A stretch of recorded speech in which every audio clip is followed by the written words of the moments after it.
Hi friends, I'm Dr. Naufal from Conceptual Orthopedics. Last week we had our first session of sports injury course in which our senior faculty was kind enough to discuss about the various knee injuries that orthopedician comes across during his practice. So it was an excellent session in which there was a very good participation from the students and also a good response from the candidates. So in that session, we had discussed about the various injuries around the knee and how to tackle them. And Dr. Raju Ishwaran was kind enough to explain what to do in the various scenarios. So today I just thought that we'll just summarize what exactly you have to do in these kind of injuries. So I'll be just briefing on when to operate and when not to operate in such cases. So I'll just start my PPT. So when we consider the ligament injuries around the knee, you know that there are mainly four injuries that can occur.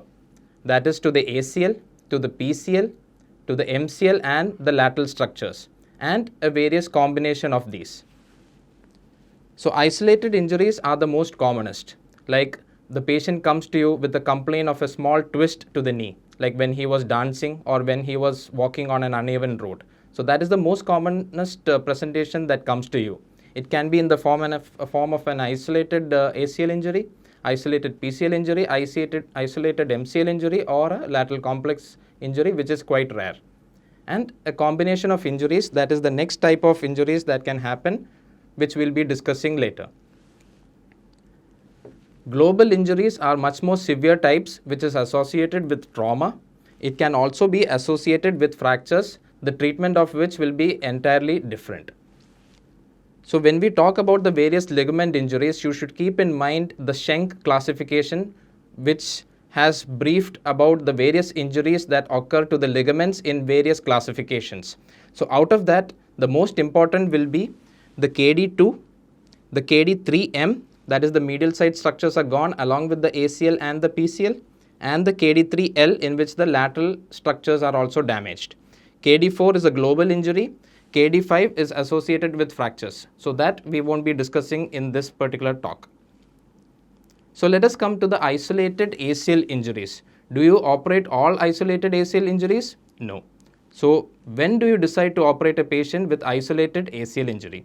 So we see what is the status of the patient, whether he is a high demand active sports person or whether he is a weekend sports person who is involved in activities only in the weekend with his children or grandchildren or with his friends, or a patient after you counsel him and he has high concern of further arthritis developing quite early in his life.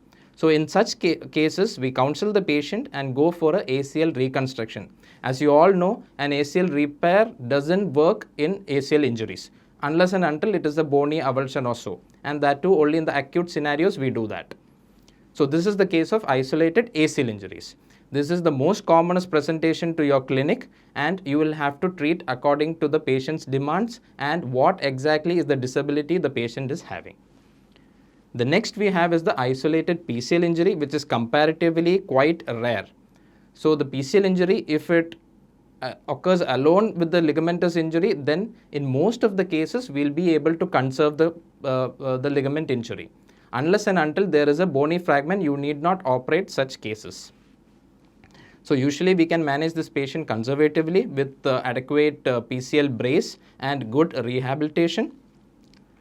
The exception is, like I said, if there is a displaced bony avulsion which is more than 2 mm, like when you consider the shoulder, you manage the greater tuberosity conservatively if there is no much displacement. So similarly, you do for this isolated PCL injuries with bony avulsion. You decide upon the amount of displacement. Next coming is isolated MCL injuries. So when there is an isolated MCL injury, it is not much a great disabling type of injury, and most of the cases are quite forgiving and you can treat them with a brace and then assess them after 6 weeks, and most of these patients will have a healed MCL at the end of 6 weeks. So isolated MCL injuries, unless and until you have a Stenner's lesion, you don't have to operate. Now comes the lateral side injury, in which the LCL along with the posterolateral corner injuries. This is quite rare to occur in an isolated scenario. So isolated lateral side structure injury is quite rare. That you should keep in mind. So whenever there is an injury, you should always suspect another ligament which is involved as well. So it is usually rare. You either repair it or reconstruct it. So how to decide when to repair or reconstruct it? You open and see the status of the tissues, see if there is any bony avulsion along with it, and then decide whether to repair it. If the soft tissues are good, you can repair it with Ethibond. Otherwise, you will have to consider a reconstruction. Now coming to the more complex type of injuries, that is the combined injuries, the most common of which is an combined ACL and MCL injury. This is the most commonest type of injury and is the most forgiving type of injury. So when such a patient comes to you, do you operate? Not necessarily. You can conservatively manage the patient by giving him a brace, wait for 6 weeks, let the MCL heal completely, then you assess him again, you see what is the status of the patient, whether he is a sports person or what his activity level is, and then decide on operating. The only exception will be a Stener's lesion, or if the MCL is encarcerated into the joint, then you will have to consider an immediate surgery. Another combination will be the ACL and PCL injury. Now this is one combination which demands surgery. So how do you do it? You do an arthroscopic PCL first, you make tunnels, you reconstruct the PCL, and then go for the ACL in the same sitting. One thing you have to keep in mind is the tourniquet time. So if you're a beginner, if you're not so confident enough, you were thinking about a staged procedure, then you can do that also.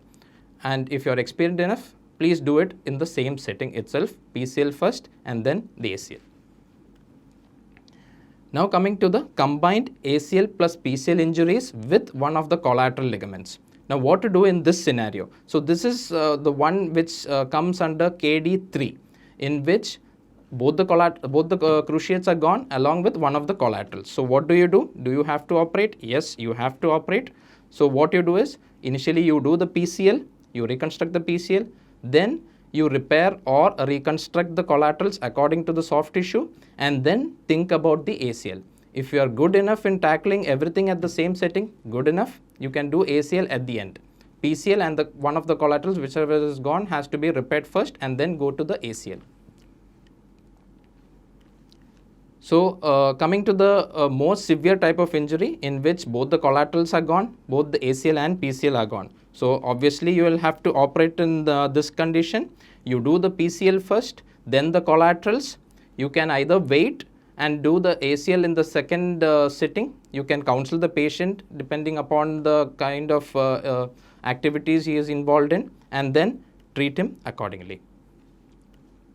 So that was the various type of ligamentous injuries that happen across the knee and how you tackle them. So just to summarize, we saw that anterior cruciate ligament injury isolated is the most commonest, and you operate taking a decision depending upon the status of the patient. You see what sort of activities you want and then reconstruct the ACL. PCL, as I told, isolated injury, only if there is a bony avulsion with more than 2 mm displacement, you consider for a reconstruction or a fixation. Coming to the MCL, it is a much more less common injury and more forgiving type of injury, and you know what to do. You brace it, wait for 6 weeks, and then assess again.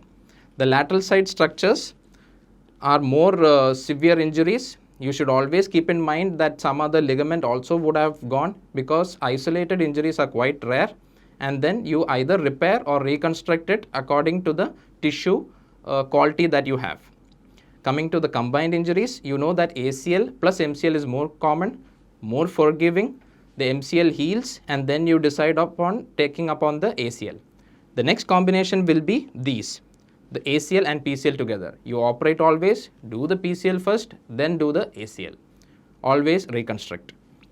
Then coming to the combination is that both the cruciates are gone along with one of the collaterals. You know what to do first, PCL, then come to the collateral which is gone, and then decide upon the ACL.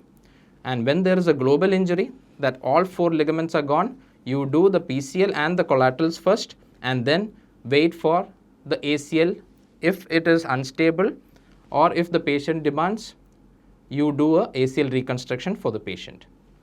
So friends, that was the small brief about what to decide when you come across such injuries in the knee. So this is a simple flowchart in which you can follow and decide and counsel your patients accordingly. Again, to keep in mind, it is always you assess clinically what the patient has and what the patient wants, and then plan for the treatment accordingly. Thank you.